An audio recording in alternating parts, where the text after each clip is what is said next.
Live. Everywhere. On netrootsradio.com.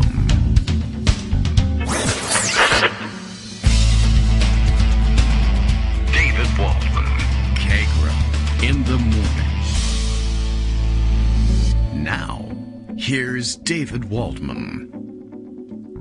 Hey, good morning, everybody. How you doing? It is, it's Friday, January 13th, 2023. Time for another show. Time for a spooky, scary, superstitious show. I guess I would play the horror dramatic music, but that would interrupt our intro music and throw everything into chaos. So I was looking for it last second. What's a way that I can avoid mentioning that it's Friday the 13th for another 2 minutes or so? And there's really no way to do that. So, unlucky right from the start. How do you like that? And unlucky, it being a Friday. Well, Friday the 13th always falls on a Friday. That's just one of those things. So we haven't got any of our usual visitors with us, and that's not so great. That's unlucky too. Levels, instead of the usual 5x5, we have word from Justice that they are 13x13. Yours only go to 11, right? So we're lucky in that respect. Oh boy. All right. Well, lots of things happening today. I'm a little jittery, a little worried. We had a couple of rough days with getting prepared for school. There's a calculus test today that, oh my gosh, so much is riding on. And who knows how well. That's one of the things that I notice. One of many subjects in which I can no longer help my son study. Calculus, forget it. There's nothing I could do to help you with that.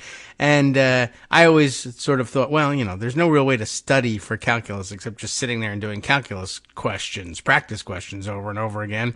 And, not my favorite mode of study. And I couldn't do it with him even if I wanted to. So, my mind is elsewhere. It's on calculus, and I can't even do calculus.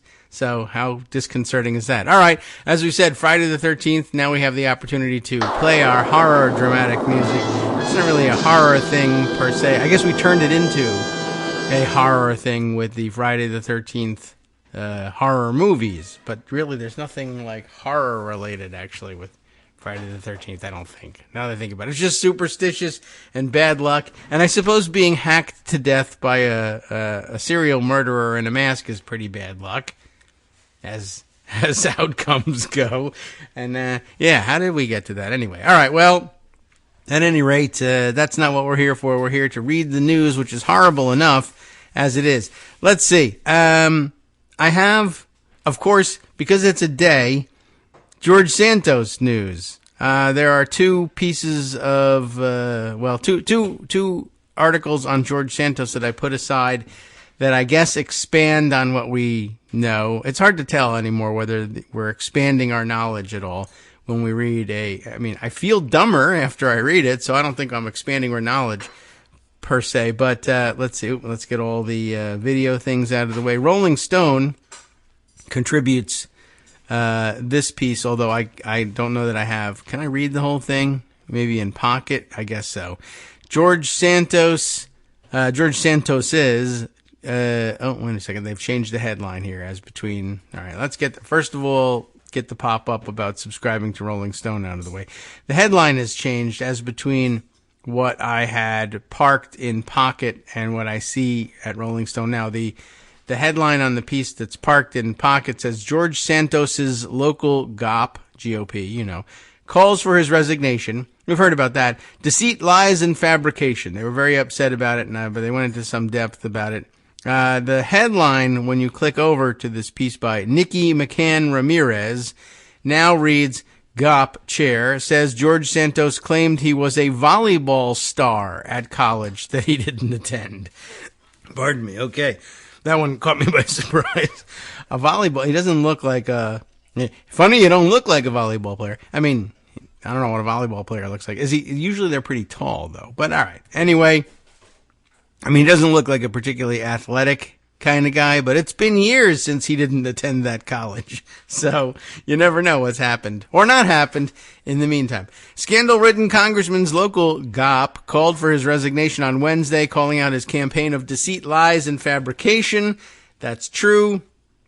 That's the one true thing about him is there's lots of deceit, lies, and fabrication. Let's see what this write-up here. It says, members of the Nassau County Republican Committee have called for Representative George Santos to resign immediately after a series of reports indicating the newly minted Long Island representative fabricated huge swaths of his personal backstory and resume. I think we all know all of that, but this is, interesting comment. The committee also indicated that Santos is no longer welcome at Nassau County GOP meetings or events, and that they, quote, do not consider him one of our congresspeople. I don't know. That doesn't appear to mean anything in particular, but all right. In a Wednesday press conference, committee chairman Joseph Kagro said Santos had, quote, deceived lawmakers, the media, the party, and the county's constituents. Kagro stated that Santos's lies were not mere fibs, but a disgrace to the House of Representatives that harmed many groups, specifically the families that were touched by the horrors of the Holocaust.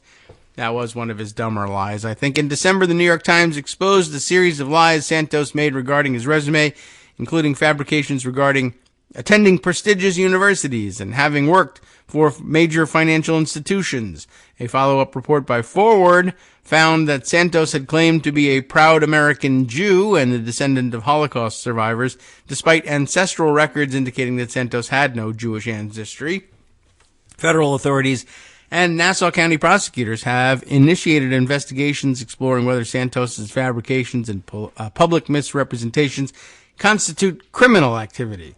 Despite this, Santos was sworn in as a member of Congress on Friday and has spent his initial days in office dodging questions of reporters.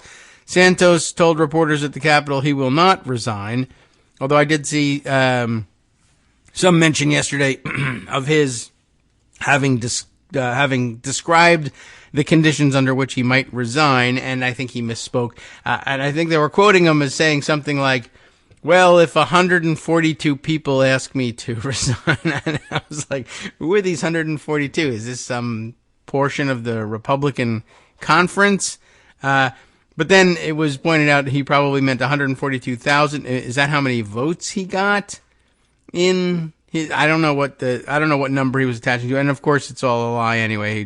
I'm sure he'll do everything he can to resist resigning. All right, well that's it. I don't know. I don't know where the volleyball part comes from. I guess that got added into the piece yesterday in between parking it in Pocket and trying to read it online this morning. I wonder if I repark it in Pocket, will it have access to the full story? I know I'd be cheating on the firewall, but I don't know. I don't see it showing up anywhere. I was hoping to get the story behind this volleyball issue. I'm curious about how specific were his claims about volleyball stardom. Let's see if we can try this again. Here's the no, it's I don't know where they get the volleyball story. It must just be only in the new version of the story, which is behind the paywall. So if any of you are Rolling Stone subscribers and want to send that along, do that. I don't know how we plan for it otherwise, but always the KITM hashtag is available to you, and we'll see if that if there's a gift subscription of Rolling Stone out there, or you can let us know more about his volleyball exploits. I guess we would appreciate it. All right, let's see. There's also the New York Times' piece from yesterday about the mysterious unregistered fund that raised big money for Santos, and we'll want to hear about that. That's likely, that's the sort of thing that ends up ensnaring other members of Congress, which is why they're all trying to distance themselves from him now. Let's see. A review of records and newly uncovered documents reveals that efforts to elect George Santos may have run afoul of campaign finance rules. Gee whiz. And like I said, I'm curious to see whether he gets the protection of Republican members of the FEC or not. Alexandra Berzon and Grace Ashford write this piece for the Times. A month before Santos was elected to Congress, one of his large donors received a call asking him to consider making another sizable contribution. Well, that happens. The request came from a Republican loyalist calling on behalf of Redstone Strategies. We've heard that name before, and it was a major part of the discussion. Well, a major part of the discussion of this minor idiot yesterday. Anyway, Redstone Strategies, which was described in an email to the donor as an independent expenditure group that was supporting Mr. Santos's bid to flip a Democratic House seat in New York. The group had already raised $800,000 and was seeking to raise another $700,000, according to the email, which was reviewed by the New York Times. The donor came through. Days later, on October 21st, he sent $25,000 to a Wells Fargo bank account belonging to Redstone Strategies. 3 months later, Santos is now in Congress, but where the donor's money went is unclear. My guess is Santos. The Federal Election Commission said it had no evidence that Redstone Strategies was registered as a political group, and there do not appear to be any records documenting its donors, contributions, or spending. Mr. Santos and his lawyer refused to answer questions about Redstone's fundraising efforts, but it appears that Santos was directly involved in at least one donor solicitation. He also has ties to a Redstone Strategies LLC, registered to an address in Merritt Island, Florida, in November of 2021, as Mr. Santos was preparing his second run for Congress. The firm listed the DeVolder organization, a company owned by Santos, as one of its managing officers. A company website describes Redstone? Yeah, well, get rid of that. Describes Redstone as being run by experters. That's what it says. Experters in marketing and others in politics, but not in spelling, I guess. Whose services in ad creation, communications, and fundraising have value, no matter if you are in a local race or if you are going to be the next president of the United States. That's just terrible writing, but whatever. And there's terrible writing all around on the part of the New York Times as well. But that's what I thought. Like Redstone Group and Redstone Strategies didn't sound like it was a PAC of any kind.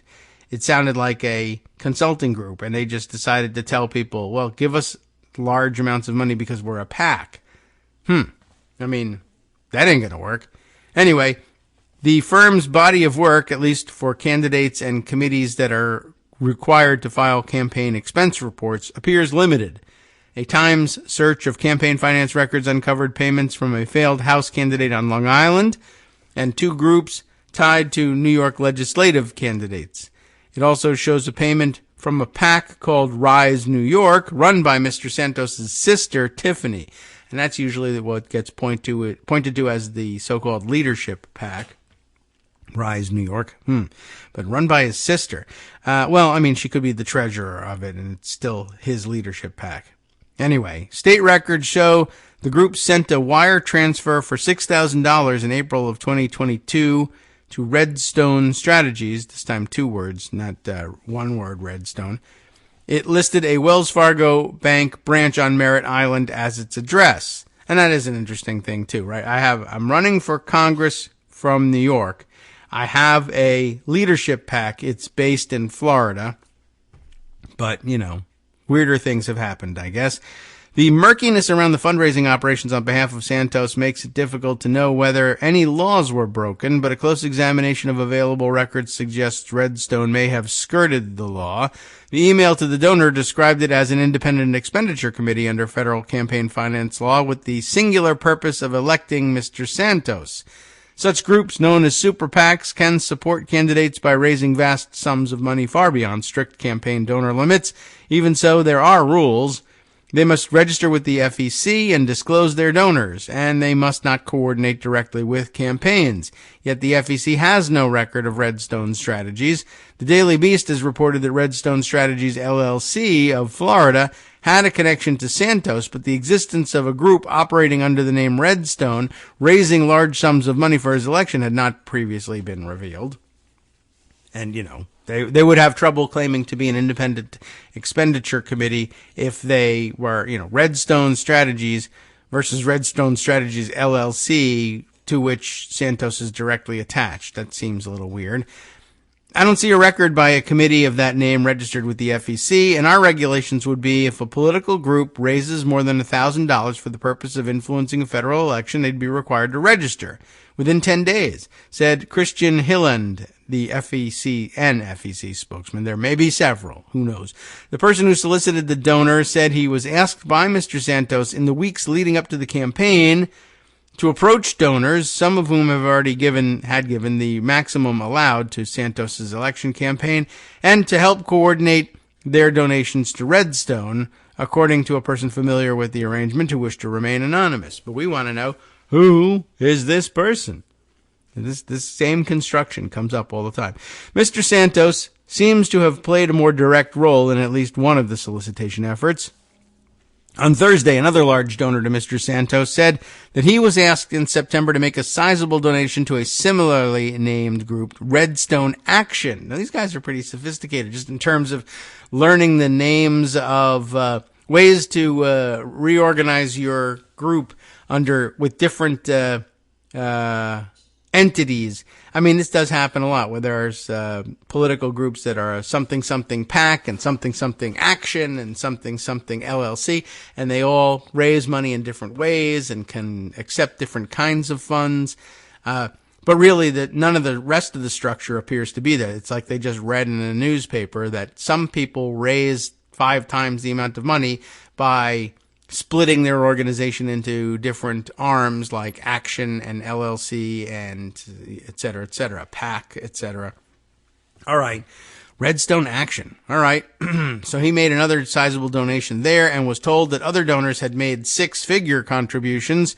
In an email to that donor, Redstone, whichever one that it was described as a 501c4 political organization formed specifically to influence the election in New York's 3rd District, and the donor was told that should he decide to contribute, he should send the money directly to the same Wells Fargo bank account that the first donor used. So they don't separate their bank accounts, but they're pretending they have read what they're supposed to say to people. 501c4, I mean, I don't know. I was going to say it's sophisticated, but I think it's just they've read a couple of articles that said, yeah, you can get away with just stealing money under different organizations, but with the same name. But you organize one as a 501c4, you could try a 501h, you could try all sorts of different fun things, and then a PAC, etc. But yeah, as a 501c4, they'd be claiming that the donations were tax deductible as well. The second donor, who asked not to be identified, you won't know who is this person, said that he did not give the group any money. I wanted to be identified at that point. I didn't give them money. You can put my name in the newspaper. In November, the donor said he was solicited again to give to Redstone, now named Redstone Strategies. And again, it also makes a difference. In some instances, they capitalize the S so that it's one word, but with a capital letter in the middle. In this earlier instance, it's Redstone, one word, but no capital S. So, things change from time to time. Solicited again to give to Redstone, now named Redstone Strategies, this time directly by Mr. Santos. The donor said Mr. Santos asked for a few $100,000. Wow. Just a small donation, a few $100,000, not a lot of hundreds of thousands, that would be spent on ads attacking his opponent. If Redstone were a registered super PAC, Mr. Santos's involvement would violate rules prohibiting coordination between a candidate and a fundraising group, right? Okay. A lawyer for Mr. Santos declined to respond to the Times' questions about Redstone, saying that, quote, it would be inappropriate to respond to anything related to this apparent investigation of my client's campaign finances. No, it wouldn't. It would be perfectly appropriate. It just may not be advantageous. Mr. Santos's finances have come under scrutiny after the Times reported last month that his successful run for Congress in New York was built on lies, a throne of lies, including fabrications of real estate fortune, academic distinction, and a glittering career on Wall Street, and now volleyball stardom as well. Much about his web of personal and political entities and whether or how they are in fact interrelated is still unknown and has attracted interest from local, state, and federal investigators. His sudden claim to wealth has also raised questions. According to financial disclosures that he filed as a candidate, right, we learned about this one. Santos went from earning $55,000 running a company worth more than $1 million in just a few years. That ostensibly enabled him to lend his campaign more than $700,000, slightly less than the amount that Redstone Strategies claims to have raised. How interesting is that? Mr. Santos's campaign spending has also come under question, with scores of expenses for $199.99, exactly 1 cent below the threshold for requiring receipts. The suspicious spending pattern served as a partial basis of a complaint that the Campaign Legal Center filed on Monday with the FEC, accusing Santos not only of using campaign funds for personal use and misrepresenting spending, but also of scheming to obscure the true source of his campaign funding. Fundraising efforts by Redstone Strategies seem equally opaque. The person who solicited the $25,000 donation to Redstone has been active in the Queens Republican Party and described himself as Mr. Santos's friend. Ah, what a great friend. But from Queens, not from Nassau County, where they're calling on him to resign. No word from the Queens Republican Party. The donor, who did not wish to be identified, of course, confirmed that he was told by the Queens Republican operative that that the $25,000 that he gave to Redstone in October would be used as part of a large ad buy for Santos. But the donor said he did not hear anything back on how the funds were spent. A review of spending by the company Ad Impact does not show the group making any ad buys on Mr. Santos's behalf, nor did it show any spending for Mr. Santos from other independent groups in the months leading up to Election Day. If a group raised money under false political pretense, that activity could lead federal election officials to regard it as what is commonly known as a scam PAC. Well, duh. But okay, a group that raises money without spending it on the stated political purpose, a practice that is increasingly a concern to the FEC, Mr. Hillen said. Redstone Strategies LLC of Florida listed one other manager in its incorporation records, Jason Benoit, a business partner of Mr. Santos and former colleague at Harbor City Capital, which shut down after the SEC filed a lawsuit accusing it of operating as a Ponzi scheme. Neither Mr. Santos nor Mr. Benoit, who did not respond to requests for comment, were named in that suit. And if you're looking him up, it's Jason, Jayson. Mr. Santos ultimately acknowledged having misled voters about his educational and work history, saying his sins were embellishing his resume and nothing more. He was sworn in last weekend, even as his colleagues in Congress have called for ethics inquiries into his behavior, and Republican leaders in New York, including 4 first-term congressmen, have called for his resignation. Prosecutors at the local, state, and federal level have indicated they are looking at Mr. Santos. Another potential area of concern about Redstone Strategies was the way it described it in its donor solicitation email as a 501c4, a type of tax-exempt group organized for the promotion of social welfare. These entities pay no federal taxes and may engage in politics so long as their major purpose is not electing candidates to office. They can spend up to 49.9% of their budget on candidate election work, explained Paul S. Ryan.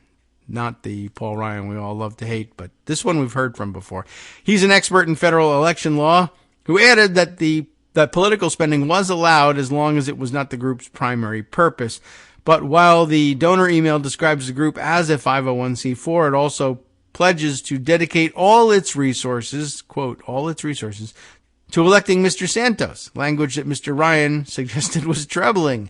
You can get away with it if you're not foolish enough to put it in writing that you're all about candidate elections, Mr. Ryan said. Yeah, that's a good note, too. You can get away with it as long as you don't advertise that you're trying to get away with it. And, yeah, most people just don't do anything about it. Redstone Strategies was not the only group whose activity raised warning flags among campaign finance experts. Rise New York is a state PAC created in December 2020 by Mr. Santos's campaign treasurer, Nancy Marks, and his sister. A Twitter profile of the group describes its purpose as new voter registration and education, as well as raising election awareness and voter enthusiasm. The PAC raised vast sums from donors who had otherwise maxed out donating to Mr. Santos's campaign, as reported by Newsday. One donor contributed $150,000. Wow.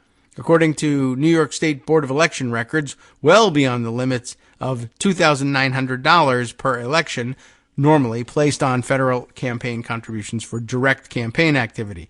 Social media posts show that Rise New York organized demonstrations and voter registration events as well on Long Island. In a Twitter post from August of 2021, Rise New York claimed it had pulled in $7,800 plus new Republican voters on Long Island alone.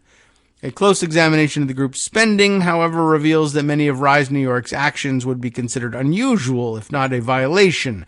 PACs like Rise New York are allowed under New York state law to give directly to candidates or authorized committees, but may not spend in other ways to help a campaign. Yet Rise New York issued payments for wages and professional services to Santos's campaign workers, including Mr. Santos's press secretary. It also directed $10,000 in payments to a company run by Ms. Marks, the campaign treasurer, and Ms. Santos, the sister, I guess, earned $20,000 for her work as the PAC's president. She did not respond to a request for comment. That's an extra $20,000, I guess. Its expenditures took place at many of the spots that Mr. Santos's campaign filings show he liked to frequent, including Il Bacio, a restaurant in Queens where his campaign spent roughly $14,000, and an ExxonMobil gas station that is a 2-minute drive from his former apartment in Whitestone, Queens. Wonder what he was doing there. One donor said that he gave to the PAC after being contacted by Samuel Mealy, who said in an email that he was the vice president of Rise New York. Mr. Mealy was also working directly for Mr. Santos, but was later fired after he was caught impersonating a staffer for Representative Kevin McCarthy, at the time the Republican minority leader, and of course just recently elected Speaker of the House. Doing this during a fundraising appeal, several people close to the campaign said. So that's the first indication that he was actually fired for doing that. It doesn't say when he was fired. But the other day, of course, we discovered that Kevin McCarthy himself had known about that impersonation for the past 18 months and had said nothing.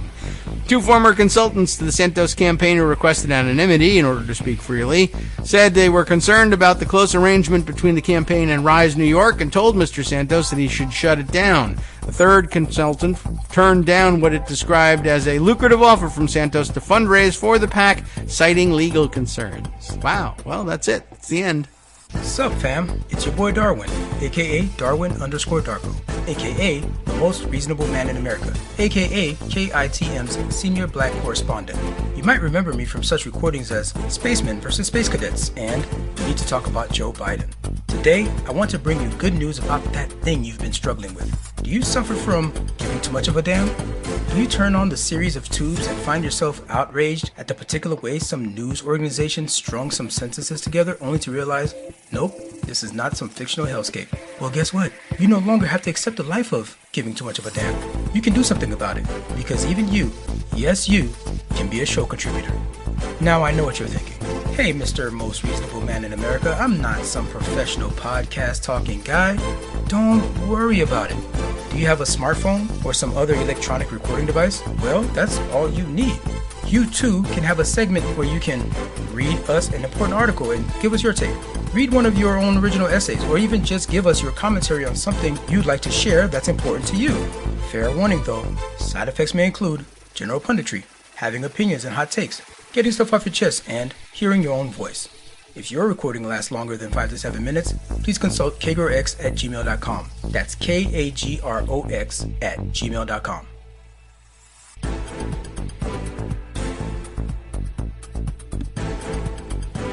All right, welcome back now to the Kagro in the Morning Show here on Netroots Radio. Let's see, other things I wanted to get to in discussion. I mentioned yesterday in an offshoot of one of the stories the fact that Andy Harris, the jerk-ass Eastern Shore, I think, Maryland congressman who came to everyone's attention first, I think, on this show for being the Republican who whined that there was no government-funded health care insurance available to him while he was first a member-elect, even though he had been elected as a Tea Party nudnik who was there to oppose the Affordable Care Act.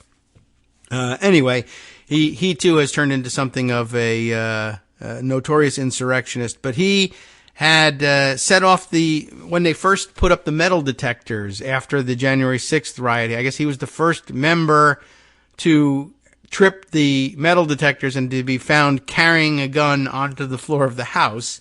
It's old news, but I guess I missed it at the time, and I just wanted to sort of document it as, yes, there actually are Republicans who they found carrying loaded guns onto the House floor, even though it was some time ago. January 22nd, 2021. And I guess you could say, oh, I can understand the instinct to carry a gun onto the floor, given that just, 2 weeks prior, there had been a riot where people had showed up and tried to kill members of Congress. But they were, of course, your people, and they were there to kill the people from the other party, and you were going to probably point at them and say, kill them first, they're Democrats at the time. So I don't know if it really justifies the whole thing, but it was an interesting thing. And also, of course, yes, I understand the instinct to want to carry a weapon at that point, but of course, it should probably have been known to you by that point that, well, it will become increasingly difficult to do so because of the metal detectors. And I guess he just ignored that.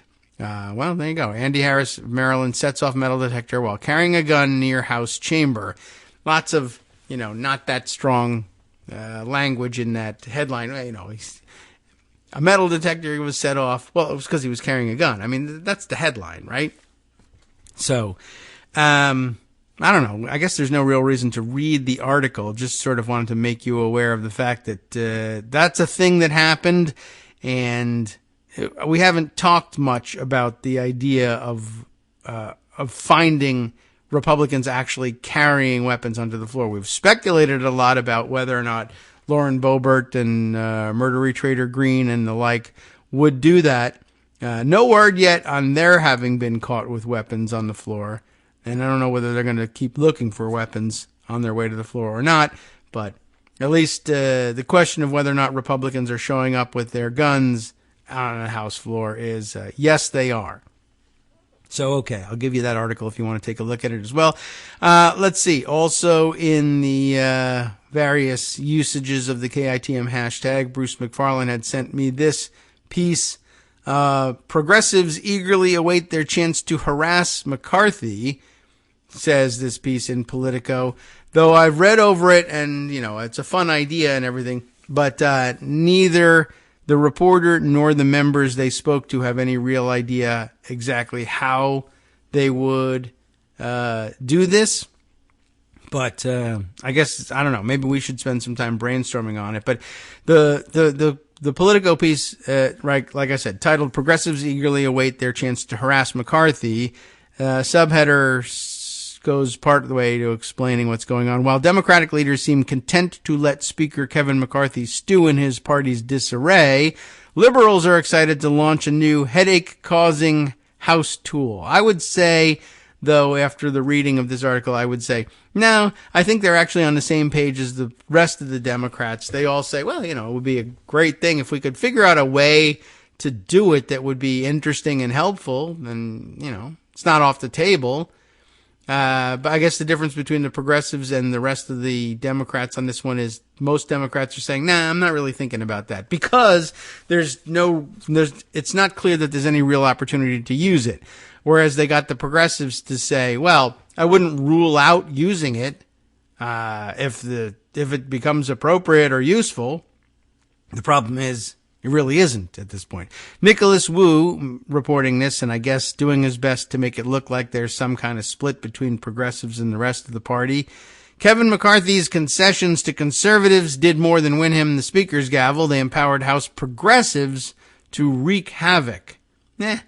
And they're eager to mess with him. Republicans' new rules allow just one member, regardless of party, to force a floor vote on deposing the speaker. Sort of.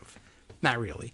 And liberal Democrats, some of whom are part of the progressive squad, in quotes there, are warning they have no problem with using the move against McCarthy, even if they don't expect it to succeed. Well, sure. It says, why not? That sounds like a good idea. I mean, you're still going to need, 218 for passage, right? But listen, man, he has a very slim majority, mused Representative Jamal Bowman of New York. Whenever we want to cause complete chaos, we'll do that. Now, I guess that means really, whenever they want to cause complete chaos, they'll cause complete chaos. It doesn't necessarily mean they'll cause complete chaos by using the motion to vacate the chair, because I don't know how much chaos they can actually do without Republican help. That's the basic thing there. As you can hold that vote or, most likely see your vote tabled and nothing happens. It's a time waster, but you might just as well move for adjournment the way murdery Trader Green used to occupy herself doing. There's no real need to make it a motion to vacate the chair. Anyway, the gambit known as the motion to vacate would almost certainly fail this early in the new Congress, as Republicans can use a procedural move to toss the motion before it actually gets a vote, motion to table, and Democrats would need GOP or GOP support to reach the required majority, but progressives' zeal confirms a fear from McCarthy's allies that a rule he greenlighted to assuage conservatives could easily cause frequent headaches. Yeah, sure. Still, while progressives dream of stirring trouble for their cross-aisle colleagues, Democratic leaders seem happy to let him stew in the Speaker's chair for a bit amid divisions in his own conference. They say they aren't considering the move, at least for now. A Democratic leadership aide noted it was clear the party didn't need to help Republicans with their infighting, and suggested such a motion from the minority party could strengthen McCarthy's hand. I mean, I suppose if you just harass him with it, they'll say, look what Democrats are doing, and it'll help them find common ground with one another. Anyway, it's the furthest thing from my mind at this point, House Minority Leader Hakeem Jeffries told reporters. Another senior Democrat, House Rules Committee ranking member Representative Jim McGovern of Massachusetts, said, I want to get stuff done. Well, I want to get stuff done, but I want to get stuff dumb is also a valid comment. And so it's not where I'm at. So really the major difference here is that they got progressives to say, would I use it? I guess, if it made sense. Whereas other Democrats said, I'm really not thinking about that right now. But if you ask them, but if it made sense, would you do it? Well, if it made sense, then yes. So there doesn't really seem to be a split here as far as I can tell.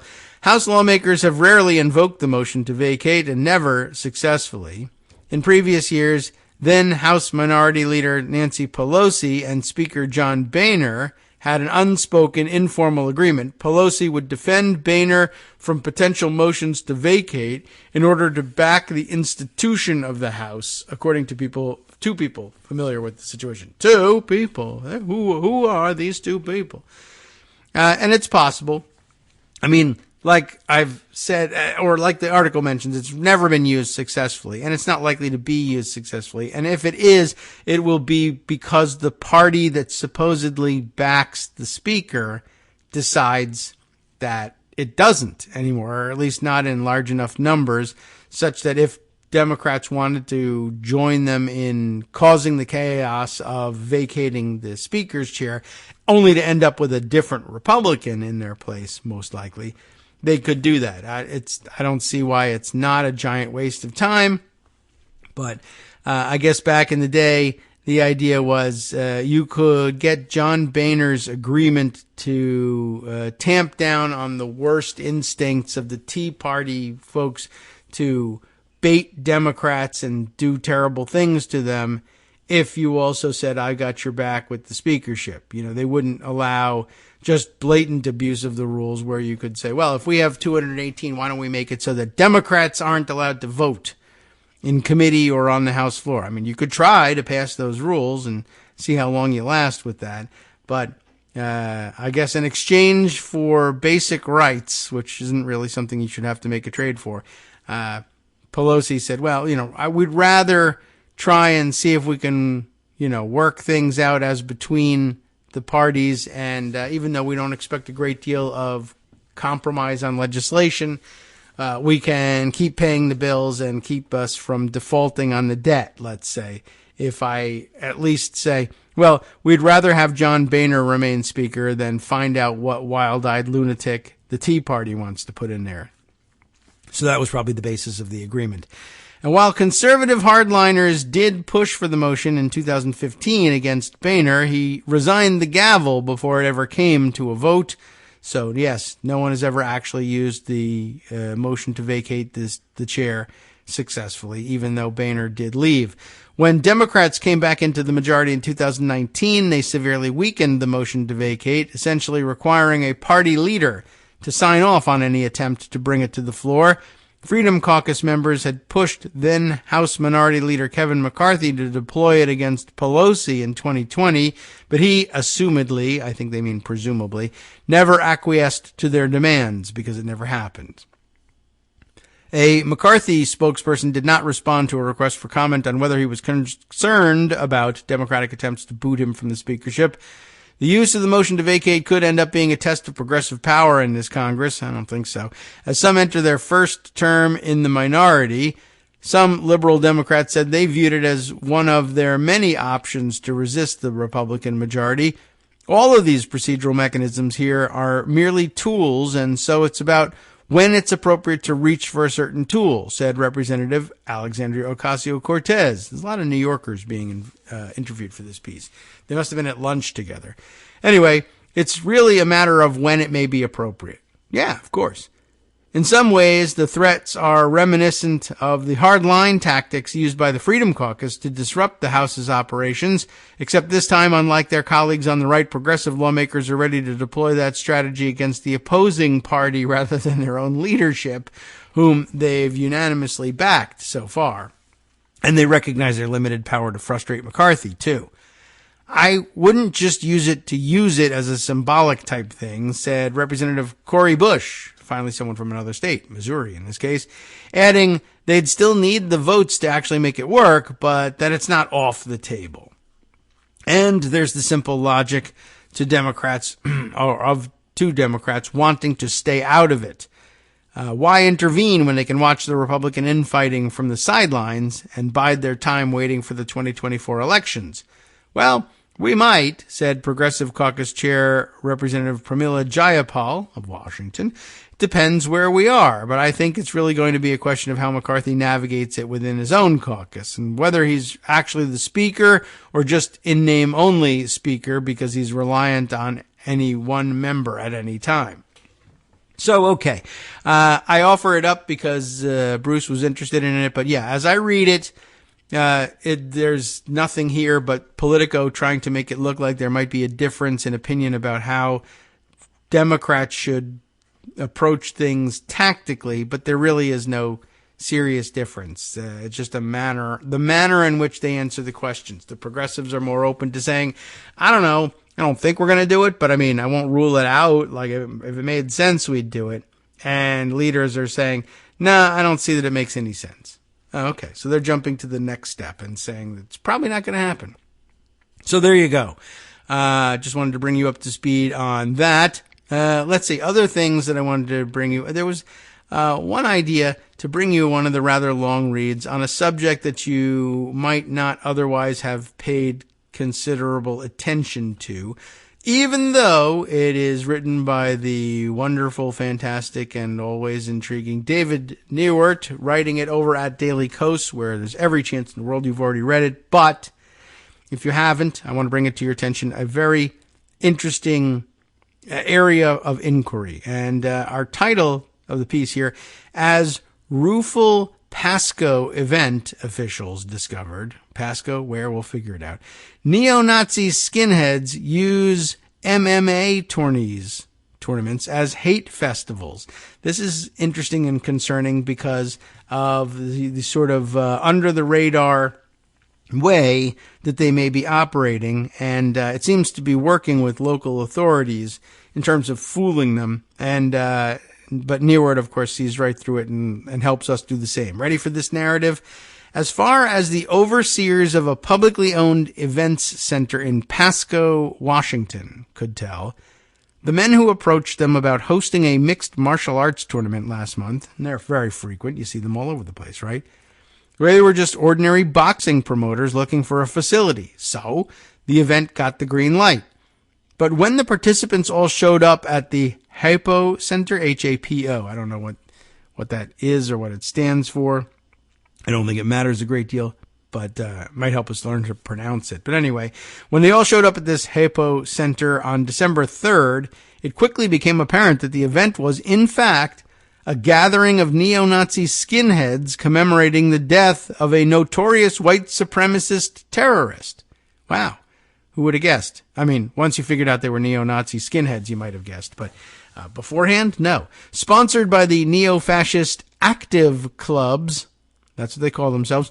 The Martyrs' Day event was billed both as an MMA tournament featuring fighters sporting a variety of Nazi-themed tattoos, as well as a white power metal band concert. But, of course, you tell local authorities we're going to have an MMA tournament and some bands playing. Sure, you can do that. Yeah, it's actually a neo-Nazi skinhead rally. Well, no. After finding out about this event taking place, Hapo Center management has discussed ways to make sure no event of that nature will ever take place again on Hapo, I don't know what they would call it, Hapo Center grounds, regardless of any lease agreements with other organizations, officials from the facility told Daily Kos by emails. This is original reporting, by the way, David's doing here. Flyers the organization made for the event told the story. Dubbed the Martyrs' Day Rumble, and then our little tagline here that says, defeat never, victory forever. I mean, it's kind of a dumb tagline, but there it is. The gathering would feature 2 white power bands and fights, food, booze, tattoos. It makes it plain what's going on, but, could just be roughneck, good time sort of a thing. By the way, the poster is, covered in sort of like what I would call Nazi-era futurist type artwork and symbolism, and the use of various, like Gothic fonts, etc., but also is printed over the black, white, red bands of what I recall were the German flag of the day, the German national flag prior to World War II. And then, of course, they incorporated the same colors in the Nazi flag as well, and then switched it to the swastika Nazi flag when they took over the country. But the black, white, and red motif is the same one that we saw in use by the other weirdo German would-be insurrectionists that we read about the other day.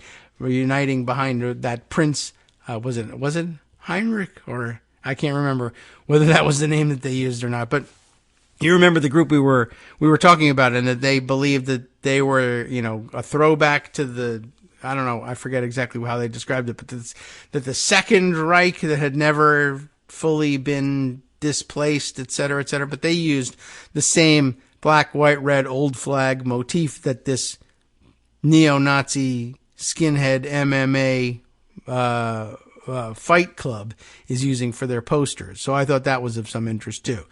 So where we left off is the official sponsors were 2 chapters of the neo-fascist active club movement, one based in Washington State and the other in Southern California, as well as a skinhead organization called West Coast Firm, whatever that might mean or be. The martyr whose death was being honored by the gathering was Robert Matthews, a neo-Nazi terrorist killed in 1984. Yay! During an armed standoff with the FBI on Whidbey Island, Washington. Matthews was the founder and leader of The Order, a lethal gang who carried out dozens of armed robberies and assassinations, including the murder of a Denver radio talk show host named Alan Berg. Yikes, so scary guys, to be sure. One of the primary organizers of the event was Daniel Brett Rowe, 37, a heavily tattooed neo-Nazi who lives in Richland. It's a problem with these heavily tattooed neo-Nazi types. 1, they love to fight. 2, they love crime. And 3, they don't care very much if they go to jail for any of these crimes because they just join prison gangs of neo-Nazis and go around doing pretty much the same thing, but indoors instead of outdoors. So, I don't know. It's hard to deal with guys like that. Although they figured out a good way of dealing with Robert Matthews. Kill him. All right. Well, anyway, one of the primary organizers of the event, Daniel Brett Rowe, the heavily tattooed neo-Nazi who lives in Richland. Rowe is a leader in the Washington-based Hakenkreuz Skinheads. I'm not sure, again, of the pronunciation, but I guess I almost hope we have it wrong. Hakenkreuz. Hakenkreuz? I don't know. Skinheads who have a long history of criminal activity in the state. In 2016, Rowe was arrested and charged with stabbing an interracial couple in Olympia after seeing them kiss. He pleaded guilty and was sentenced to 4 years in prison, where he just organized a prison gang, or joined one, I'm sure. On the Evergreen Active Club channel that Rowe runs on Telegram, he boasted about the gathering. Had a great turnout. Many organizations attended. People came from Tennessee, New York, Southern California. Was pretty badass, and the bands that played killed it. Rowe continued to hawk T-shirts from the event, including several with Haken Cruz and Active Club Celtic Cross designs. One of them featured a portrait of Matthews. Active clubs are the brainchild of fugitive neo-Nazi Robert Rundo, who began organizing the movement while on the lam in Europe for federal charges arising from his participation in the deadly August 12, 2017 Unite the Right March in Charlottesville, Virginia. I didn't even realize that there were people who were on the lam in Europe from charges stemming from that. More serious charges than I thought, or more serious fugitive activity, I guess, in evasion of the charges. So that's kind of interesting. And they are sort of brilliant, this Active Club idea, just it's under the radar organizing technique. I mean, evil brilliance, I guess. But anyway, Rundo, the erstwhile leader of the California-based street brawling gang Rise Above movement, I think we've run into them before in the stories, conceived of the clubs as small local groups that would recruit young white men eager for violence, promising them an outlet where they can fight and train with weapons. But these are not just fight clubs. They are also fascist gangs who indoctrinate members into neo-Nazi ideology. In addition to engaging in fitness activities such as weight training and combat sports training, the clubs also promote the thrill and excitement of spreading fascist propaganda in the form of flyers, stickers, and graffiti. Create displays of defiance. Show your community our culture will not be erased, a recruitment flyer reads. On his Active Club Telegram channel, Rundo advocated spreading their message through propaganda posters and stickers, which he said would act as a critical revelation, letting our own know that the fight is not over. So I guess that's one way of looking at it. And of course, the other hidden supposed advantage, pardon me, to participating in this is, well, if someone spots you and they say, hey, that sucks, you shouldn't be doing that, don't put up neo-Nazi propaganda in my neighborhood, you fight them, and you get to beat them up, and if you get your ass kicked, whatever, I don't know, I guess they don't tell you what to do if that's the case, but if you get arrested for it, well, you can always just go to jail and join a neo-Nazi prison gang and work out so that when you get out, you're even tougher and harder to beat up so that you can go put stickers out there again. Anyway, the Active Club is not so much a structural organization as it is a lifestyle for those willing to work, risk, and sweat to embody our ideals for themselves and to promote them to others, Rundo theorized. The active lifestyle is the counter to the left's culture of apathy, addiction, and vice. It doesn't seem like the left's culture, but all right. Get active today in your area and be the change you want to see. It's exciting language. This style of neo-fascist organizing is gaining ground not just in the U.S., but also abroad, especially in Europe. The UK anti-hate organization Hope Not Hate compiled a report on the phenomenon. Fascist fitness groups, which have been growing across Europe for several years, have helped turn what was once an individual project of self-improvement into something ideological, the organization's annual report says. Some of those involved in the fascist fitness scene seem to have positive experiences that focus their energy on doing something that is not directly harmful to others. And it reminds me a little bit of the mommy blog and naturalist health types who blogged on the side more appealing to women than, more traditionally, I guess, appealing to women than the fight clubs are, though there's plenty of women participating in MMA, but I bet they're doing, I have a feeling they're doing so from a different perspective, ideologically, if there even is one. But the women of this ideological bent that would agree with the neo-Nazi types were putting a more gentle face on it, but organizing as anti-vaxxers and anti-maskers during the pandemic as well. So it's kind of an interesting combination of the health angle and the hate angle. But they both start with H. So your 88 tattoo works just as well for health and hate as it does for Heil Hitler. So two birds with one stone and one tattoo. So much cheaper. Anyway, where were we? Right. However, these groups also mix extreme fascist ideology with self-improvement and camaraderie, which can bring people into the movement to radicalize and associate positive change in their lives with fascism. Worryingly, others view it as preparation for violence towards minorities, anti-fascists, and race war. And it's both. Of course, but, since you've joined our group, you've been healthier and stronger and you look better and all of these successes that you've been having, and you should attribute that to our fascist ideology. And P.S., the side benefit is you can now go and fight people and beat them up. And you don't have to be as afraid to put up our flyers and our stickers because, one, you'll be better able to fight if you have to. And two, you wanted to fight, so here's your chance. This was the model on display when skinheads active in Southern California organized an MMA tournament in San Diego last August, one that the Pasco event appears to have been modeled upon. Left Coast Right Watch reported how the tournament, first dubbed Rebirth of a New Frontier, very Nazi futurist, right? Then oddly renamed Birth of a New Frontier, not Rebirth, okay? Nearly a week after the event, and that's interesting that they would rename it after the event, was modeled itself on a Ukrainian fascist lifestyle brand, White Rex, that organized a seminal 2013 MMA tournament called Birth of a Nation. So it's not entirely without foundation when either Russians or others a little bit less than trusting of Ukrainian nationalism, even as it's gotten a much better PR shake since it's been able to resist the Russian invasion. But it's not without foundation that people worried that, there are sort of neo-Nazi and fascist bents to certain aspects of the Ukrainian resistance. I mean, Ukraine didn't exactly cover itself in glory in World War II when the Nazis did come by. Plenty of collaborators and plenty of native anti-Semitism that they were able to prey upon. Anyway, not the focus of this story. We have our own problems right here at home. We'll return to them in a minute.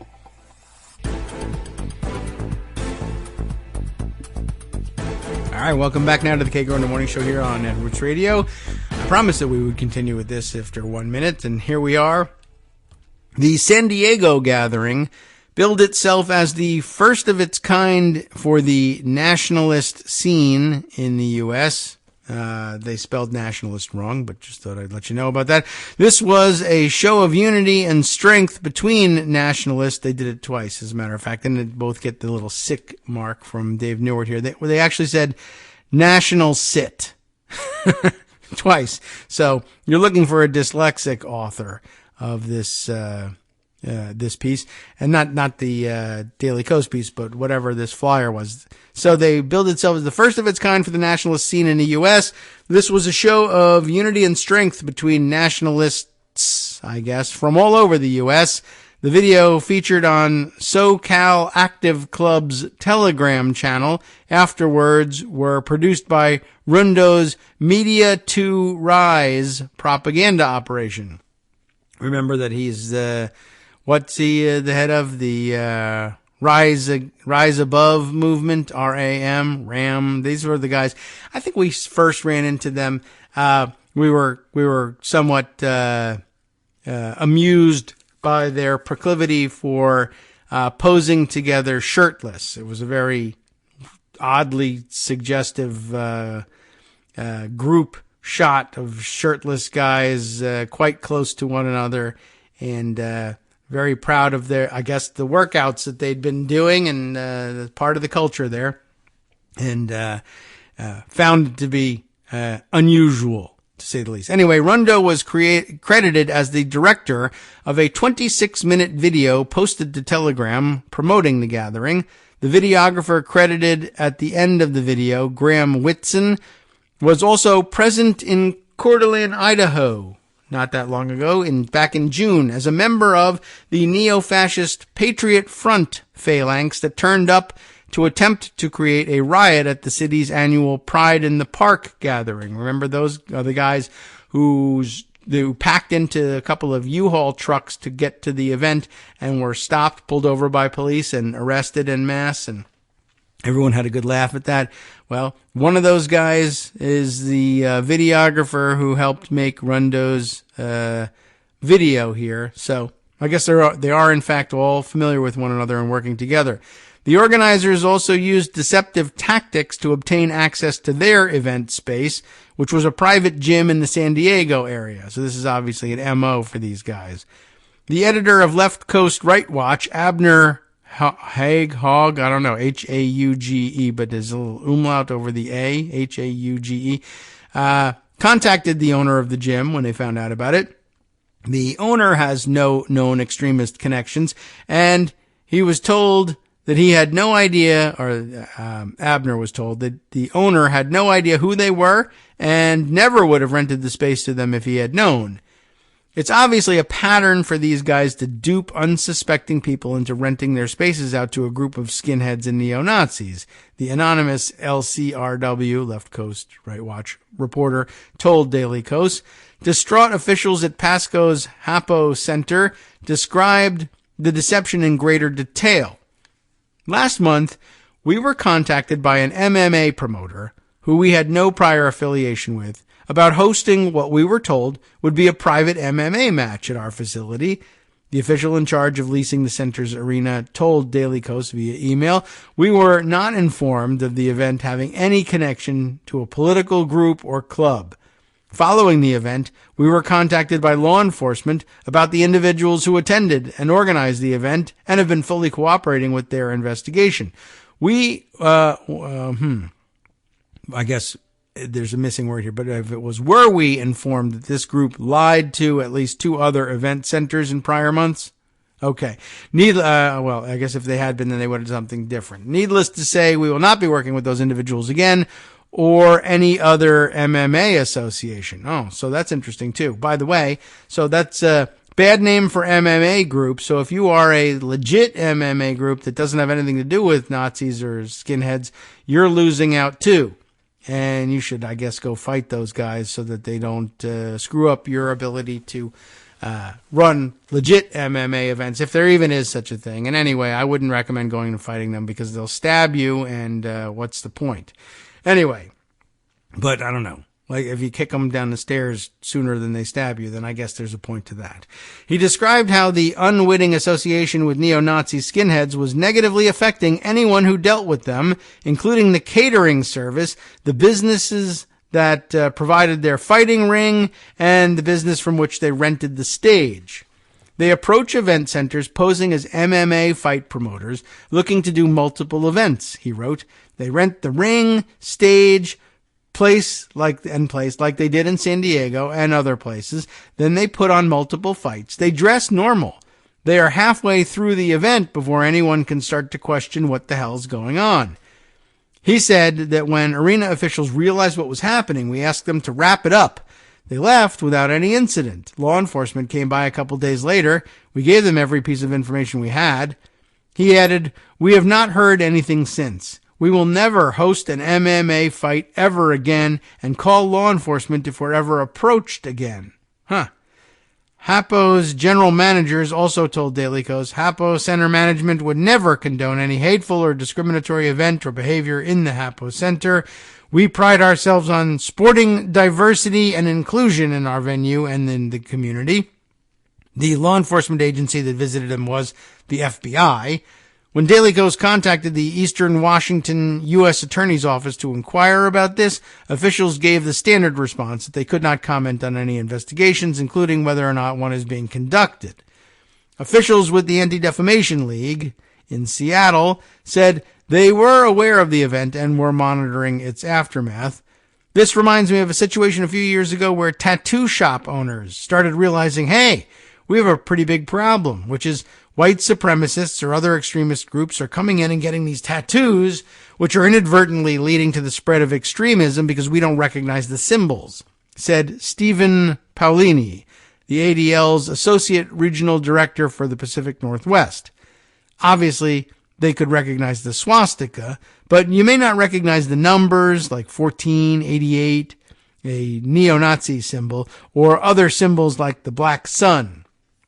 So, what ended up happening, and the black sun, by the way, was one of the symbols portrayed on the flyer with the black, white, and red background that we started off telling you about. And people have also very frequently shown that same black sun symbol is used as a patch on the body armor of resistance fighters in certain segments of the Ukrainian armed forces. So also worrying. Anyway, so what ended up happening is a number of tattoo shop owners reached out to us at the ADL, and that became a big part of the marketing around the ADL's Glossary on Hate, which has a database on hate symbols. So a number of tattoo shops ended up posting that and requiring that the artists check any kind of tattoos against that symbol database so they could prevent that from happening. That's pretty good. Paolini said that the overseers of public event spaces would be wise to take a similar approach. That could be something that businesses in this arena, the public spaces and gyms and convention centers, look at. We have the ADL database on symbols, but there's a database on organizations as well. And instructing your event staff to take a look at that, and if they notice something is off, it can help prevent that from happening, he said. He noted that the Martyrs' Day event in Pasco was connected to traditional neo-Nazi commemorations of Matthews' death in the Pacific Northwest in early December, and advised event space owners in the region to be especially alert around those times. You know, we can't expect people to know every single extremist organization, especially these smaller kinds of networks and groups that have names that sound like, oh, it's just an active club. What's that? That doesn't sound extremist. It sounds like they care about fitness, Paolini observed. He advised public space overseers to just take a minute to look into the background of these groups looking to hold MMA events. If you're a gym and you're offering event space to groups, I'd certainly say take a second to familiarize yourself with these active clubs and know what it is, he said.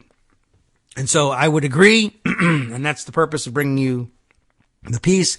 Of course, it seems to have been Dave Newart's purpose as well, and now mine. I just thought you never know where that knowledge might come in handy, and you could use it to prevent something terrible from happening at some point. So just thought I would make you aware of it. And you can see what you can do with the information. All right, let's see. Other things that have been waiting for a while in the wings. One I mentioned yesterday, and I gave you the link in yesterday's roundup, but we didn't read the article. Also from Politico, which is, it is what it is. This one comes from Kyle Cheney and Nicholas Wu. We just read Nicholas a minute ago. And they're relatively trusted sources, despite the fact that they work for Politico. But this was an interesting article, I thought, that offered maybe a taxonomy of Republican types out there. Enablers, line straddlers, and quiet resistors. How GOP lawmakers contributed to January 6th. The January 6th panel members released mountains of evidence that painted a detailed picture of their GOP colleagues just as they're taking the House majority. So what do we learn about these guys from this stuff? A handful of Republicans who remained in the January 6th committee's sights throughout its investigation are now leading the effort to deny Kevin McCarthy the speakership, using their power to bring the House to a standstill. This is a piece from January 6th of this year. Of course, that was about the time that they overcame their ability to block McCarthy and let him through. But it's nonetheless still relevant to see where these guys land. During its last days of existence, the Capitol riot panel unleashed a massive trove of evidence with an unmistakable conclusion. Although they're trying very hard to get people to mistake their conclusion.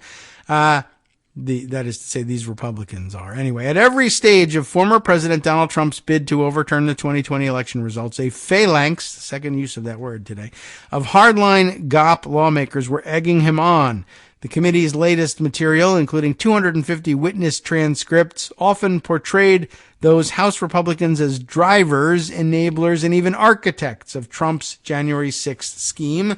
And several conservatives currently standing against McCarthy's bid for the top gavel, including the House Freedom Caucus chair, Representative Scott Perry, and Paul Gosar, were among the handful of true believers in Trump's efforts. There are some members who clearly have a track record opposing democratic norms, Select Panel member Representative Pete Aguilar said, and when asked, he said this when asked about the nexus between McCarthy dissenters and January 6th. And I think it's pretty clear if you read Mark Meadows' text messages and the January 6th report, who exactly we're talking about. By the way, there was something about this heading into this paragraph that I said, I really should have, mentioned. Oh, right.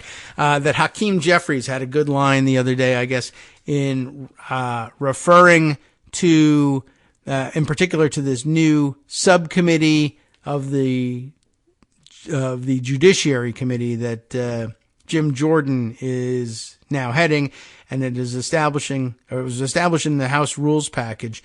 The subcommittee investigating the so-called weaponization of the federal government. I think he was calling it the Committee on Insurrection Protection. I thought that was a pretty good one. Good line, and kind of explains it a lot quicker what this is all about. I mean, I did find that there were people I spoke to who were pretty politically aware. They like to follow the news, and they were following the speakership drama, and they understood that there was stuff coming in the House Rules package that was wrong on its face and just generally problematic, but they hadn't really heard about the efforts and didn't quite understand it the way I was explaining it until I explained it, that, these Republicans, the worst among the insurrection supporters, are using this leverage to place themselves in charge of committees investigating the people who are revealing that these Republicans were behind the insurrection, and they're doing their best to cover all of that up.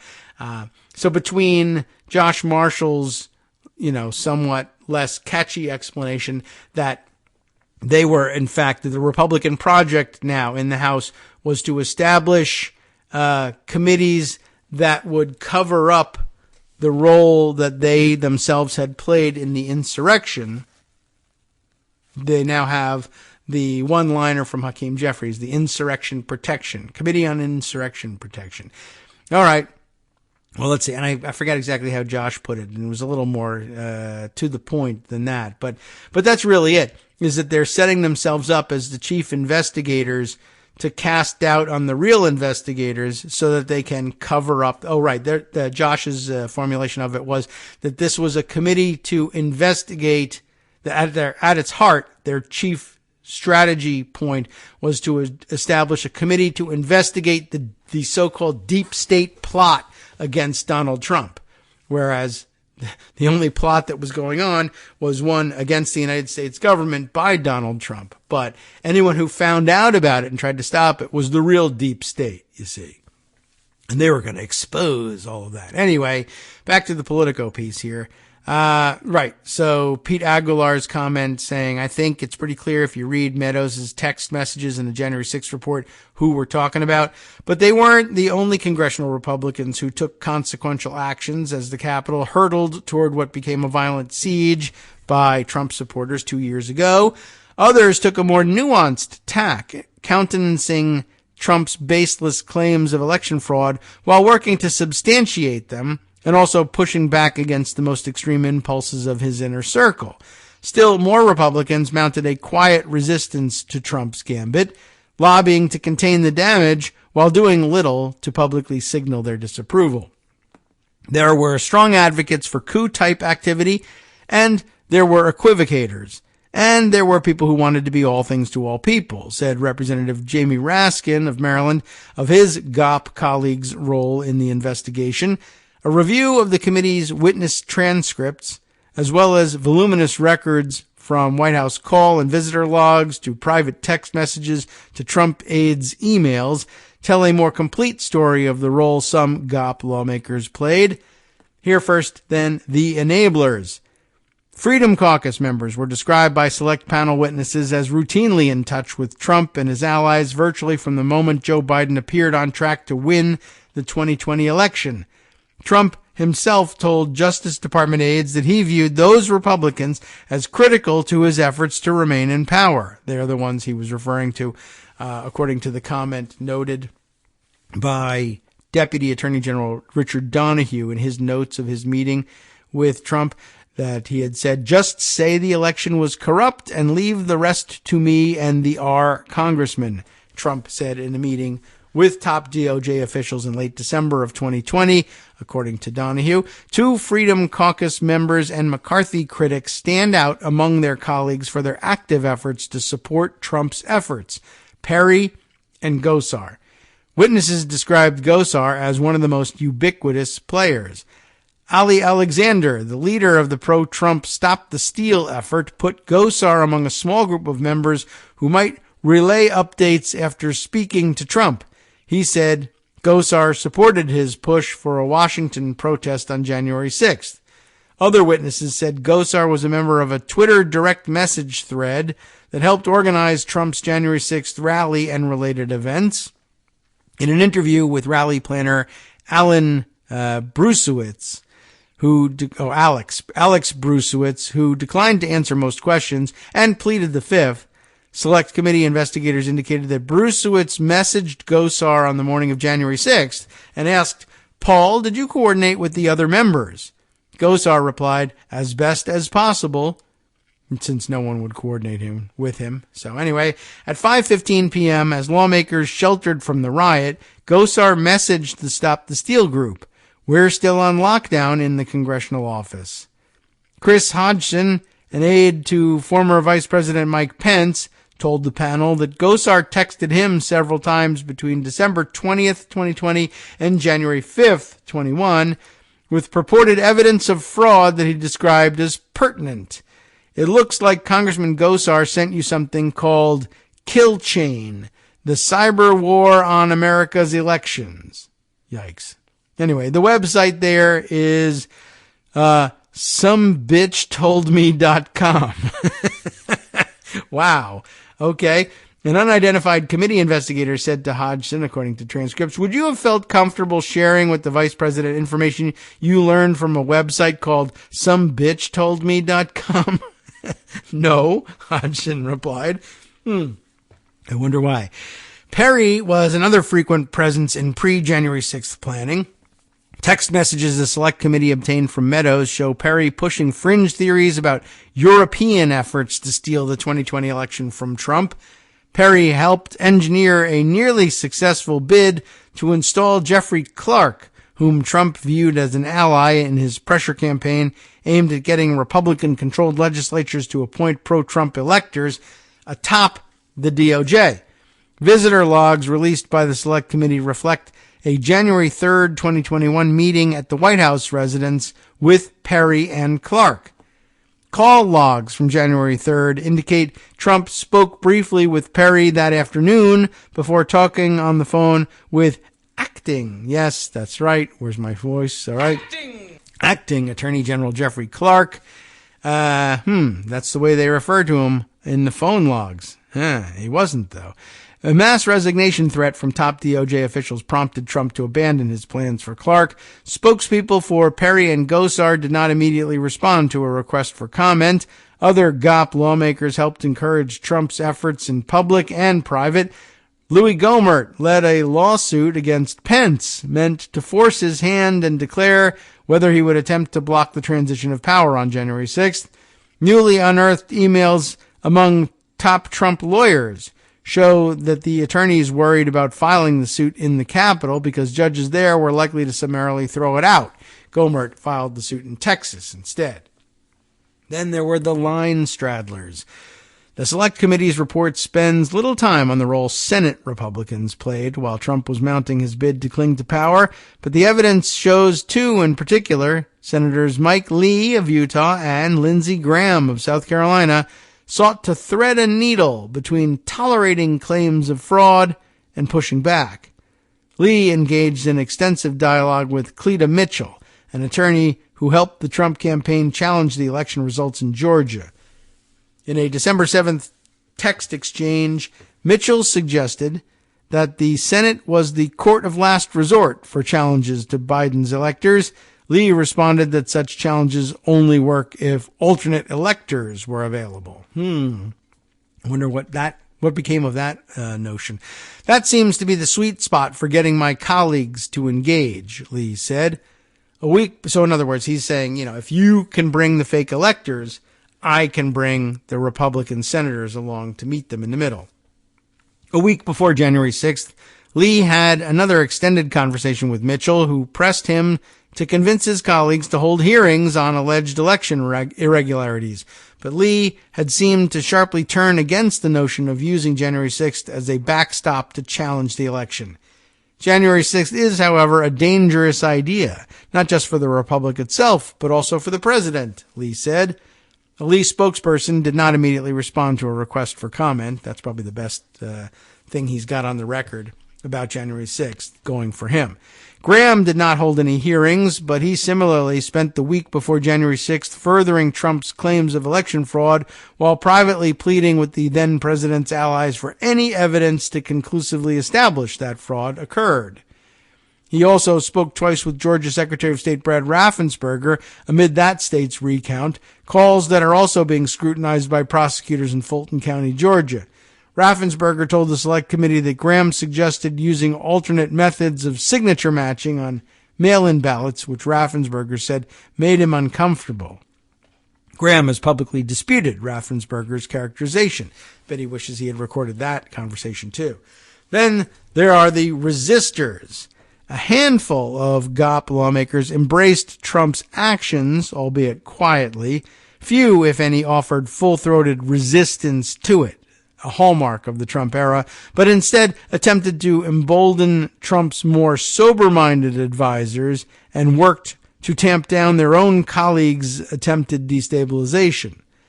Chief among these Republicans was Senate Minority Leader Mitch McConnell, whom Pence aides described as quietly active in pressing GOP colleagues to refrain from challenging the election results on January 6th. McConnell publicly described Biden as the president-elect after members of the Electoral College cast their ballots on December 14th, 2020, but the Select Committee's evidence portrays him as more concerted than has been publicly described. His work as more concerted than publicly described. Other Senate Republicans were among those who feverishly sought to convince then-President Trump to call off rioters once they had breached the Capitol. Ivanka Trump described phone calls and texts that day with Senator Susan Collins of Maine. I'm very deeply concerned about the fact that they're smashing the windows in and there's a lunatic in a Water Buffalo Lodge hat at the Senate president's desk. Anyway, the president needs to put out a very strong tweet. Yes, she says tweet, telling people to go home and stop the violence now. Collins texted Ivanka Trump at 3:37 p.m. on January 6th. Collins called her again that evening as well, she recalled, accompanied by Senator Lisa Murkowski of Alaska. The duo was at Senator Murkowski's apartment and were understandably quite shaken by the events of the day, Ivanka Trump recalled, mentioning that there was a bottle of wine involved. Boy, that's some shaken situation there. A Murkowski spokesperson did not immediately respond to a request for comment. So, okay, that's what qualifies as really shaken up in Ivanka's world. We had wine at 3:37. All right, well, that's a little too genteel for my tastes, but all right. Just wanted to let you know about Politico's rundown and where they appear to draw the line between different types of Republicans, different camps of Republicans, and their dealings with January 6th and how much they're responsible for. Okay.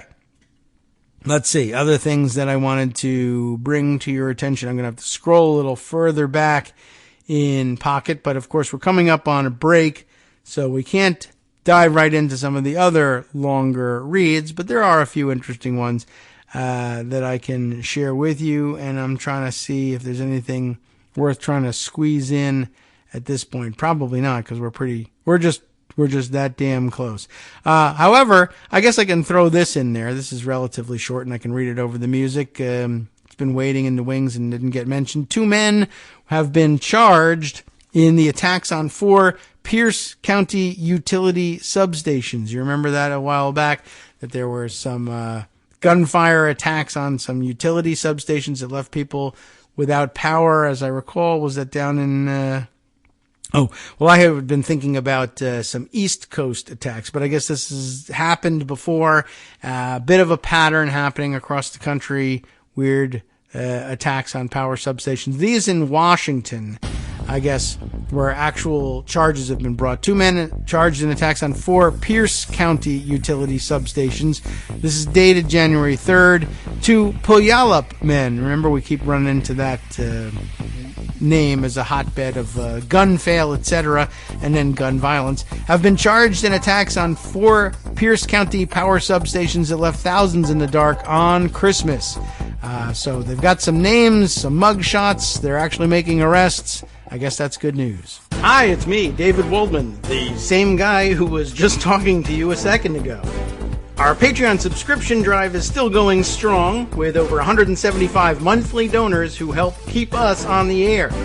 If we've helped keep you going during the pandemic, why not return the favor and help us keep going so we can all be together for the next disaster? Patreon.com, Patreon.com, makes it easy to make secure, recurring monthly contributions to support our show. Patreon.com/KagroX gets you straight to our donation page. Maybe you'd like to thank us for keeping you sane during the Trump era. Maybe you're looking forward to in-depth explanations of what's going on in the Biden administration. Whatever it is that keeps you listening, we need your help to keep bringing it to you. And hey, if you happen to prefer using PayPal or even the Square Cash app, we're up and running with those options too. Thanks again, everyone, for all your support. We literally could not do this without you.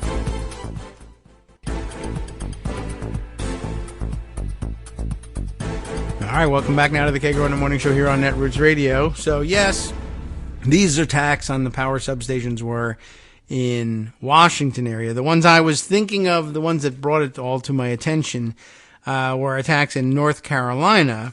Moore County, I think, was the ones that most of us became aware of first.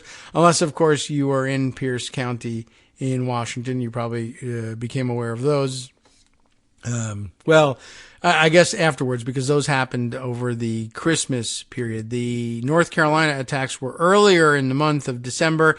And remember, you may recall that these are the ones that were rumored, at least on social media, to have been connected to an effort to disrupt a drag show, which seemed like a really long way around to disrupting a drag show by cutting off the power to the venue somehow, but also like 40,000 other people in the area. So it didn't seem like it was all that connected. But that one, I think, remains unsolved. No indication that I've been able to turn up that they've made any arrests in those cases. But that did highlight the fact that, and then the attacks in Washington, I guess, combined to highlight the fact that there's been this increase in similar attacks across the country, and it's a little bit worrying. But at least in the Washington case, they've made some arrests and are making some progress. So I guess we'll keep an eye on that storyline and see if anything else worth reporting comes along. All right. A couple of other older, unconnected pieces that I've been holding on to that I thought might make Good Friday reads.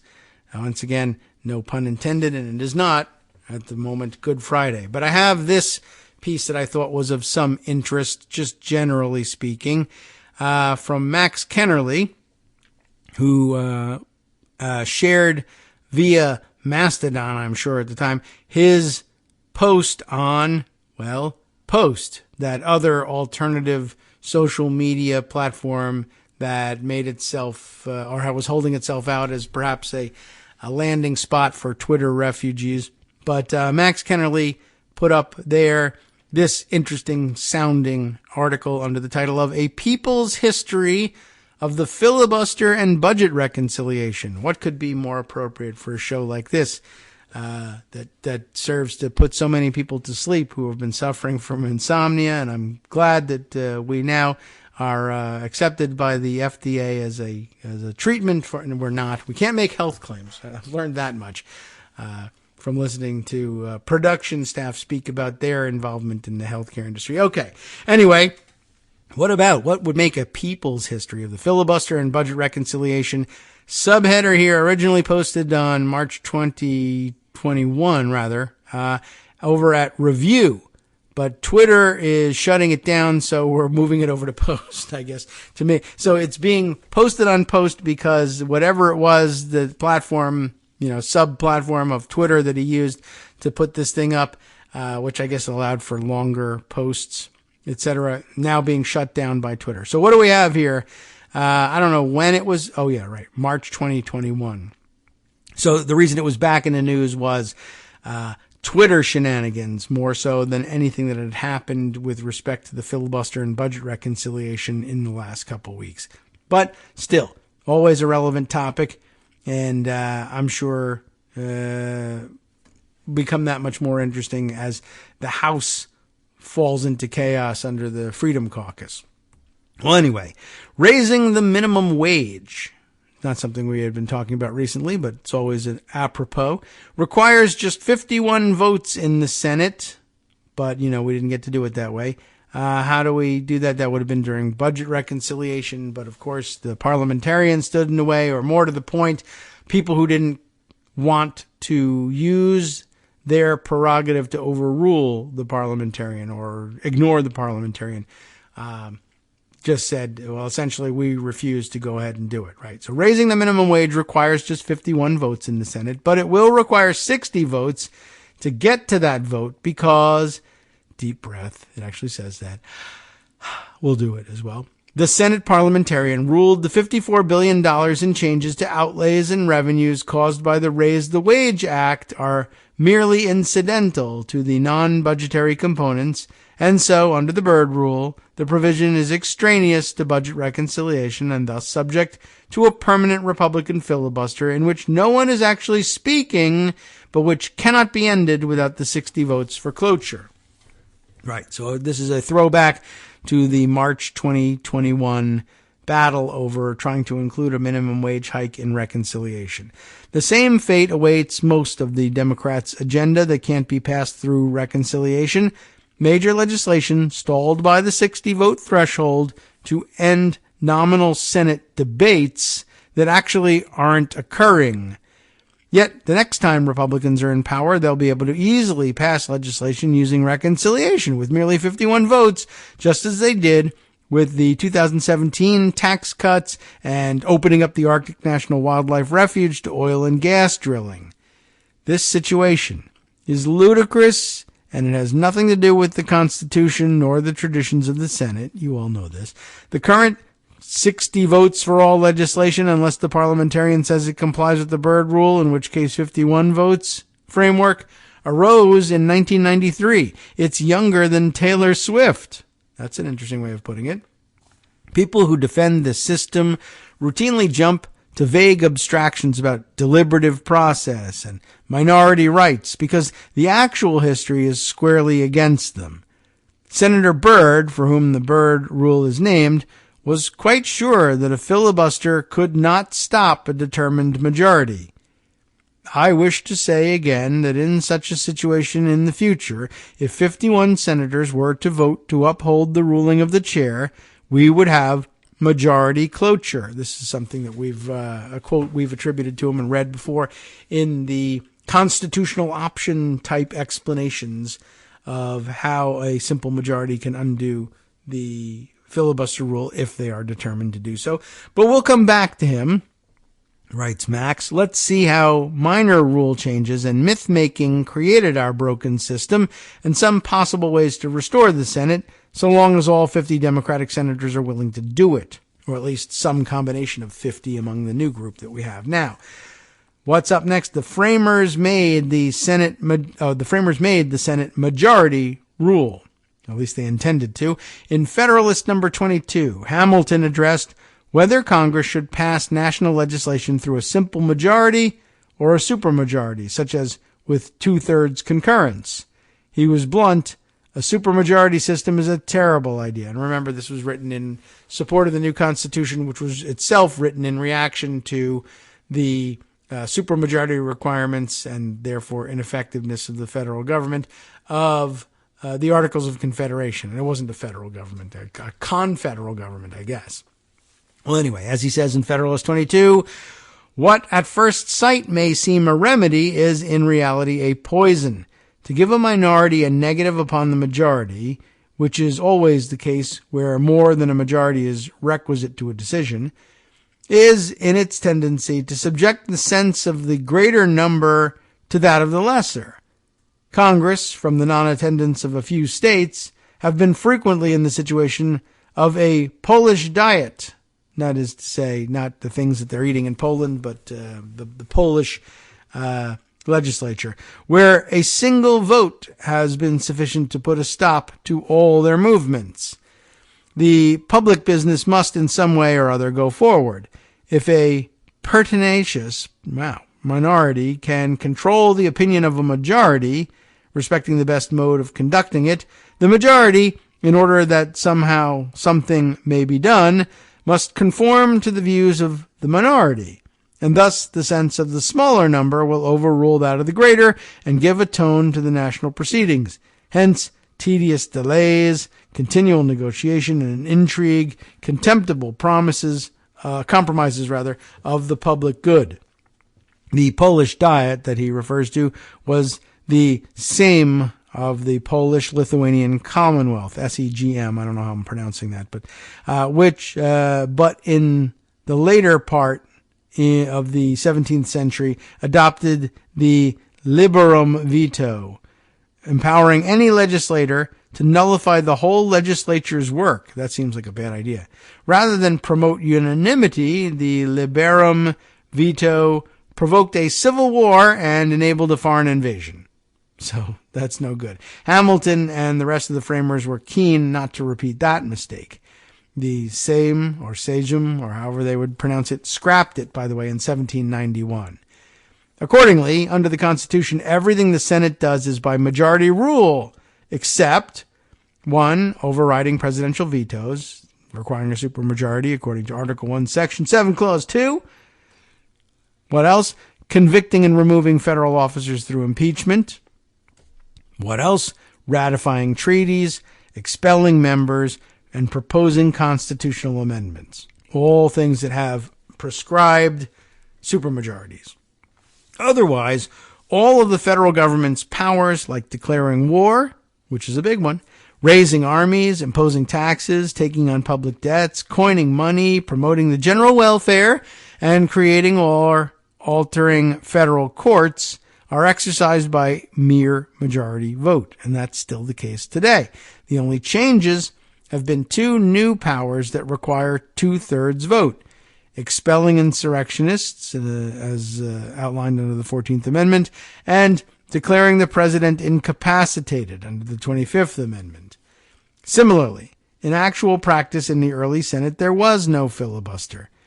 Thomas Jefferson's Manual of Parliamentary Practice made clear that no one is to speak impertinently or beside the question, superfluously or tediously, as well as a requirement that a member called to order sit down until the president of the chamber shall have determined whether he is in order or not.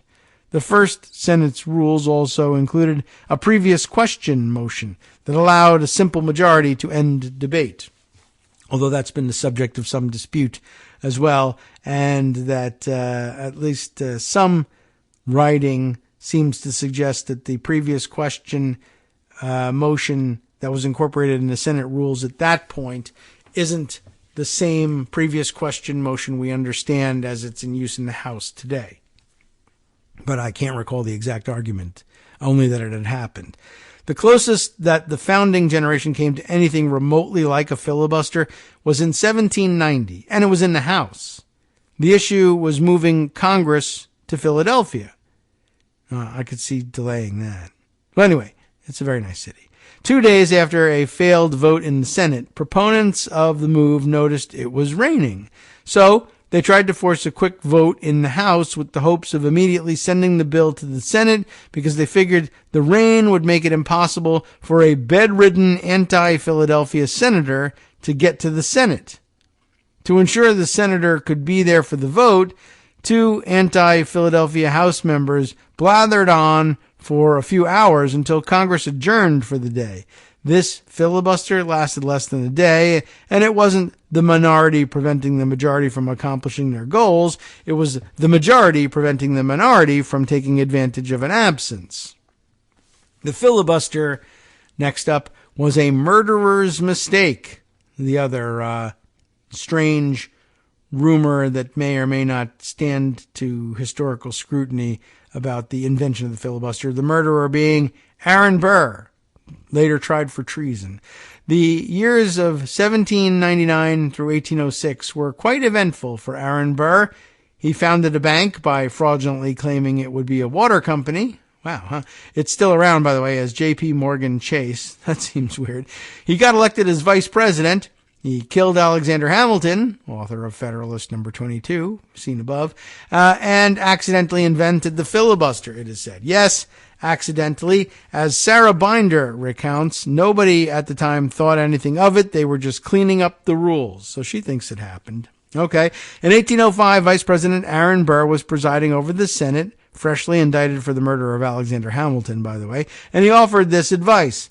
He said something like this: "You are a great deliberative body, but a truly great Senate would have a cleaner rule book.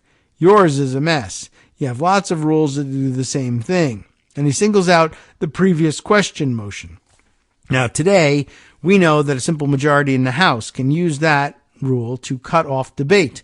But in 1805, neither chamber used the rule that way. Majorities were still experimenting with it, and so when Aaron Burr said, "Get rid of the previous question motion," the Senate didn't think twice. When they met in 1806, they dropped the motion from the Senate rule book. By 1836, every signatory to the Constitution had died. We wanted to wait until all the signatories to the Constitution had died. And there still had not been a single instance of a minority using a filibuster to block the majority from passing legislation. So now that they're all dead, there's no longer any possibility that any founder could come to some late belief in the importance of and necessity of the filibuster and actually exercise it.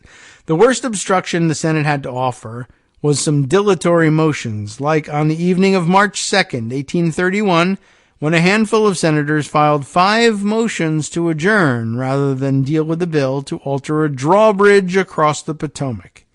They didn't even have a word for filibuster, much less any rule recognizing a right to unlimited debate. If anything, the Senate had the opposite, at least when it came to slavery. A gag rule in the form of a complicated procedural hurdle to prevent debate on petitions to abolish slavery in the District of Columbia.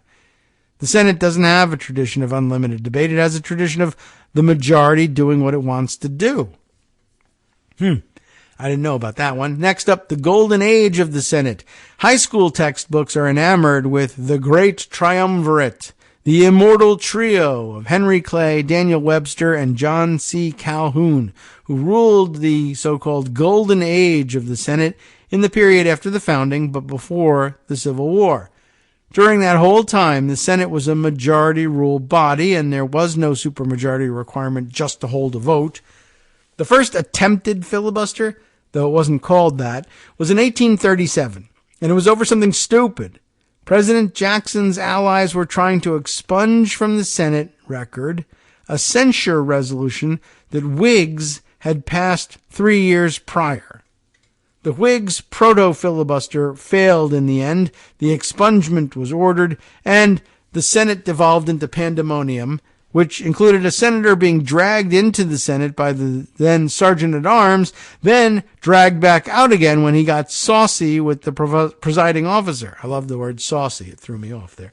Am I not permitted to speak in my own defense? He cried. And the answer was no. Oh, okay. In 1841, another filibuster, still not called that, happens over something similarly stupid, patronage jobs at the Congressional Globe.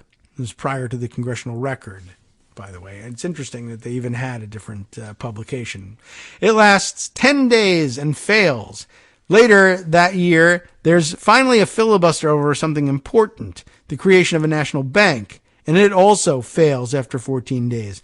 There are also filibusters over how to share the proceeds from the sale of public land, and they also fail. Around this time, the 1840s and 1850s, is when senators start grumbling over what the rules on debate should be.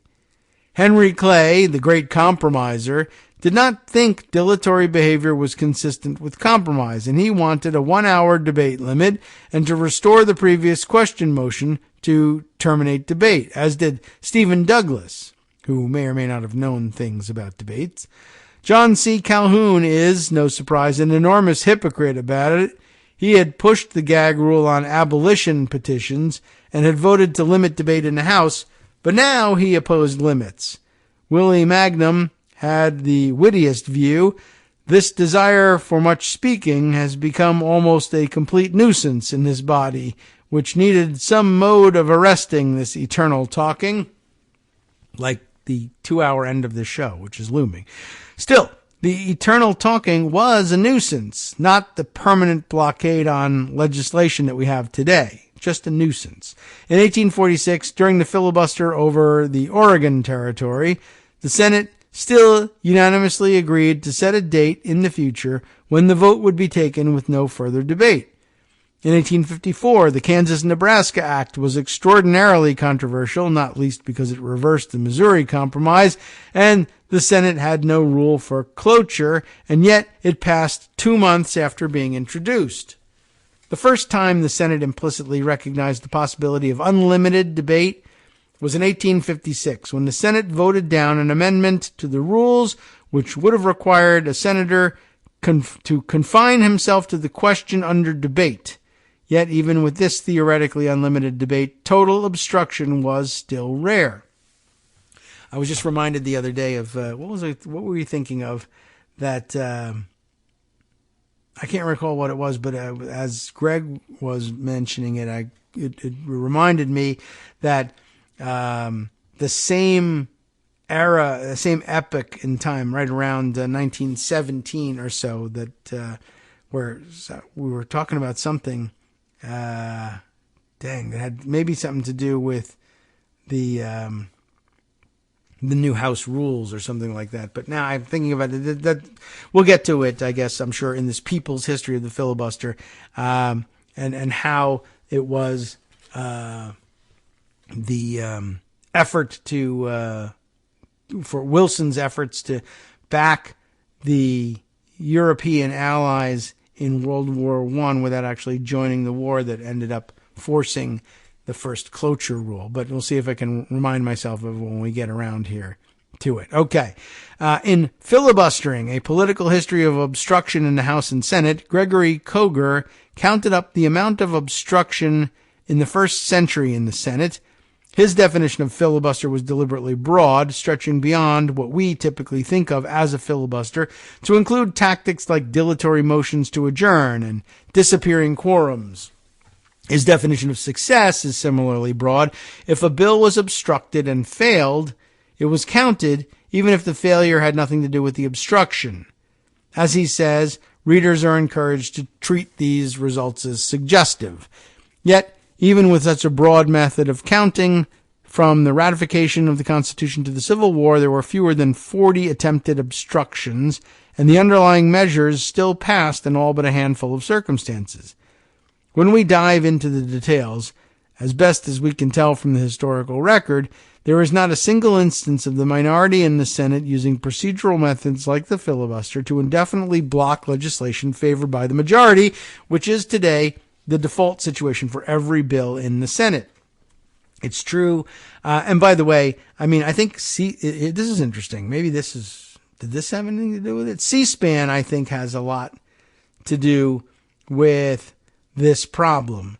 The fact that the nation's business is being done on camera, good thing from an accountability standpoint, bad thing from the fact that they govern like they're embarrassed to be governing. And they can't stand, I don't think they could stand the idea in the Senate of staying on a single subject for 2 months, 3 months at a time in order to wear down the resistors. But we are reminded that there are ways around the filibuster, and that they exist in the rule book as it is, but the application of them is tedious.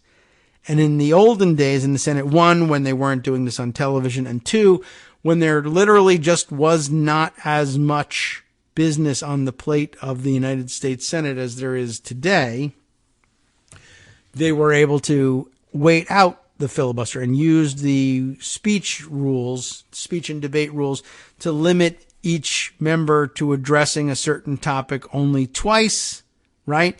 Before they were disqualified from speaking any further. And you could literally, there are rules on the books that allow you to basically wear down a filibustering minority such that they give the longest speeches they can. They're only allowed 2 of them. And then at some point you run out of senators who are eligible to speak and the vote is called. But it requires suspending all other business, which is not a practical thing to do in the modern Senate, but I guess was in the olden days. Anyway, so this next section here, the first filibusters mostly failed, 1880 to 1917. The first congressional use of the word filibustering to mean legislative obstruction, as opposed to that other thing that we told you about, which was really like freebooting and attempts to take over mostly Caribbean or Central American territory by illegal invasion, private invasion, which was a weird American pastime of this era. The first congressional use of this word to mean legislative obstruction is in the House in 1853, when one representative uses filibustering to mean mercenary activities in Central and South America, and another representative rises and uses it as a quip against the Whigs to mean endless talking to obstruct legislation.